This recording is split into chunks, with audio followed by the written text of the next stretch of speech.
Hello friends, welcome to kuboos kitchen.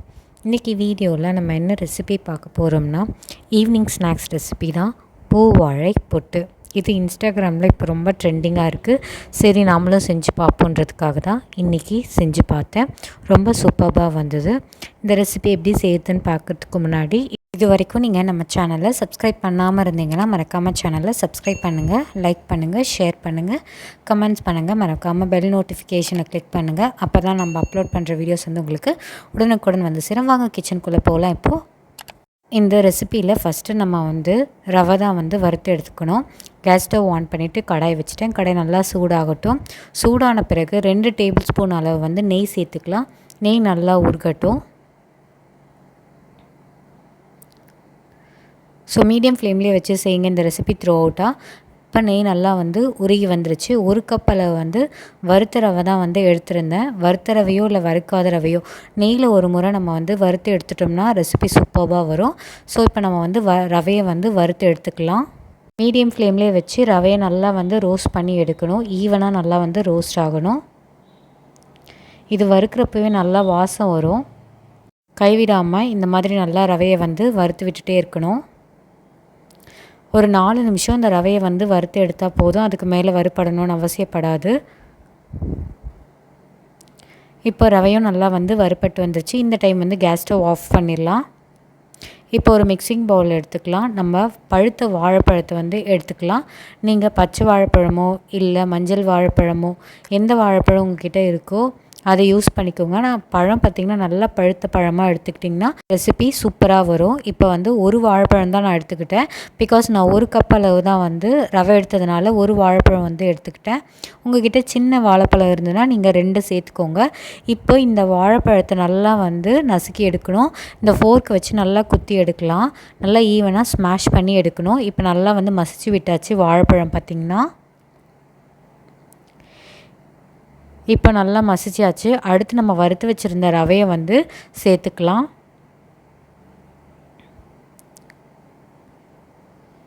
So ரவை எல்லாமே சேர்த்தாச்சு இந்த பவுலில். அடுத்து நம்ம வந்து 1 கப் அளவு வந்து துருவின தேங்காய் வந்து சேர்த்துக்கலாம். ஈக்குவல் ப்ரப்போர்ஷன் தான். 1 கப்பு ரவைக்கு 1 கப் அளவு வந்து தேங்காய் துருவல் வந்து சேர்த்துக்கலாம். அடுத்து 3/4 கப் அளவு வந்து நாட்டு சர்க்கரை வந்து சேர்த்துக்கலாம். நீங்கள் வெல்லம் இருந்தால் கூட சேர்த்துக்கோங்க. நாட்டு சர்க்கரை தான் என்கிட்ட இருந்தது, அதனால் நாட்டு சர்க்கரையை சேர்த்துக்கிட்டேன். 1/4 டேபிள் ஸ்பூன் அளவு வந்து வாசத்துக்கு ஏலக்காய் தூள் வந்து சேர்த்துக்கலாம்.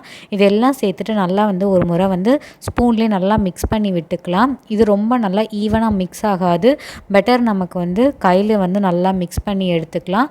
இப்போது கையை போட்டு நல்லா வந்து ஒரு 2 மினிட்ஸ் இதை நல்லா ஈக்குவலாக மிக்ஸ் பண்ணி எடுக்கணும். இந்த மாதிரி தண்ணியான கன்சிஸ்டன்சி தான் இருக்கும். பிகாஸ் வந்து வாழைப்பழம் நல்லா பழுத்திருந்ததுனால அந்த சாரே நமக்கு வந்து போதுமானதெல்லாம். தண்ணியெலாம் வந்து சேர்த்துக்க வேண்டாம். இப்போ இதை நல்லா வந்து மிக்ஸ் பண்ணி எடுத்தாச்சு. இப்போ நம்ம வந்து இதை ரெஸ்ட் டைம் விடணும். நான் இப்போ பிளேட் போட்டு க்ளோஸ் பண்ணிடுறேன். ஒரு 5 மினிட்ஸ் இதை டிஸ்டர்ப் பண்ணாமல் அப்படியே வச்சிடலாம். 5 மினிட்ஸ் கழித்து நம்ம எடுத்து பார்க்கலாம். எடுத்து பார்த்துட்டு பாருங்கள், நல்லா ஜூஸியாக நல்லா இருக்குது. இதை நம்ம ஒரு வாழை இலை வந்து எடுத்துக்கலாம். அந்த வாழை இலை நல்லா வாஷ் பண்ணிடுங்க. வாஷ் பண்ணிவிட்டு நம்ம இந்த மாதிரி வந்து வாழை இலையை வந்து கட் பண்ணி எடுத்துக்கலாம். கொஞ்சமாக நம்ம வந்து தயார் பண்ணி வச்சுருந்த ரவை ஸ்டஃபிங் எடுத்து இந்த வாழைப்பழத்தில் வந்து வச்சுட்டு இந்த மாதிரி இலையை வந்து க்ளோஸ் பண்ணி இட்லி பாத்திரத்தில் வச்சிடலாம். இன்கேஸ் வந்து தண்ணி வந்து நிறையா ஆன மாதிரி இருந்ததுன்னா, உங்களுக்கு இந்த மாதிரி பிடிக்க வரலைன்னா நீங்கள் ரவையை வந்து கொஞ்ச நேரம் ரெஸ்ட் விட்டிங்கன்னா எல்லா தண்ணியும் வந்து ரவை அப்சர்வ் பண்ணிக்கும். மறுபடியும் இன்னொரு வாழையில எடுத்துக்கிட்டேன். இலையில் வந்து கொஞ்சமாக நெய்யோ இல்லை எண்ணெயோ வந்து க்ரீஸ் பண்ணிக்கோங்க. க்ரீஸ் பண்ணிவிட்டு நம்ம எடுத்த ஸ்டஃபிங்கை வந்து இந்த இலையில் வச்சு இந்த மாதிரி ஃபோல்ட் பண்ணி இட்லி தட்டில் வந்து வச்சிடலாம். இந்த மாதிரி மீதமுள்ள எல்லா ரவா ஸ்டஃபிங்கும் நம்ம இலையில் இந்த மாதிரி மடித்து வச்சிடலாம். இந்த கேப்பில் நம்ம வந்து இட்லி பாத்திரத்தில் தண்ணி வந்து சேர்த்து நல்லா வந்து காய வச்சு வைக்கணும். இப்போ இட்லி பாத்திரத்துலேயும் தண்ணி நல்லா வந்து காஞ்சிருச்சு. இப்போது நம்ம தயார் பண்ணி வச்சுருந்த இட்லி கொத்தை வந்து இட்லி பானையில் வந்து வச்சுக்கலாம். இப்போ லிட்டை போட்டு நல்லா க்ளோஸ் பண்ணிடலாம். ஒரு 10 நிமிஷம் நல்லா வெந்து வந்தால் போதும். அதுக்கு மேலே வேகணும்னு அவசியப்படாது. 10 நிமிஷம் நல்லா ஹை ஃப்ளேம்லேயே வச்சு வேக வைங்க. நல்லா ஈக்குவலாக குக் ஆகும். இப்போது 10 நிமிஷம் கழித்து எடுத்து பார்க்கலாம். நல்லா வெந்து வந்துருச்சு பாருங்கள். கலரே சேஞ்ச் ஆகிருச்சு நம்ம இலையோட கலரு. இப்போ இதை வந்து சூடாக தான் இருக்கும். கொஞ்சம் சூடு ஆறின பிறகு நீங்கள் மெதுவாக வந்து எடுத்துக்கோங்க. இந்த இட்லி கொத்து வந்து எடுத்து ரூம் டெம்பரேச்சரில் ஆற விடுங்க. இது நல்லா ஆறின பிறகு இப்போது இலைக்குள்ளே இருக்கிறத ஓப்பன் பண்ணி பார்க்கலாம். பாருங்கள் எந்த அளவு வந்து நல்லா வெந்து வந்திருக்கு. சூப்பராகவும் இருந்தது. இது ஈவினிங் ஸ்நாக்ஸ்க்கு ஒரு பர்ஃபெக்டான ஒரு ரெசிபியும் கூட. இத்தனை நாள் நமக்கு வந்து வாழைப்பழத்தை வச்சு இந்த ரவையில் இந்த மாதிரி ஒரு ரெசிபி செய்கிறதுன்றதே தெரியாமல் இருந்தது. இது பர்ஃபெக்டான ஈவினிங் ஸ்நாக்ஸு. பாருங்கள் எவ்வளோ சாஃப்டாக வந்திருக்கு. இதை சாப்பிட்டு பார்த்தா இது வந்து பஞ்சாமிர்தம் டேஸ்ட்டில் இருந்தது. ரொம்ப சூப்பராக இருந்தது. கட்டாயம் நீங்கள் ஒரு முறை இந்த ரெசிபியை வீட்டில் செஞ்சு பாருங்கள். செஞ்சு பார்த்துட்டு எப்படி இருந்தது எங்களுக்கு மறக்காமல் கமெண்ட்ஸில் தெரியப்படுத்துங்க.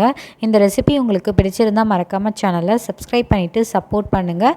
அதே போல் இந்த ரெசிபியை உங்களோட ஃப்ரெண்ட்ஸ் அண்ட் ஃபேமிலிக்கும் ஷேர் பண்ணுங்கள். இதே போல் வேறு ஒரு டிஃப்ரெண்ட்டான ரெசிபி வீடியோவில் நம்ம சந்திக்கலாம். பாய்.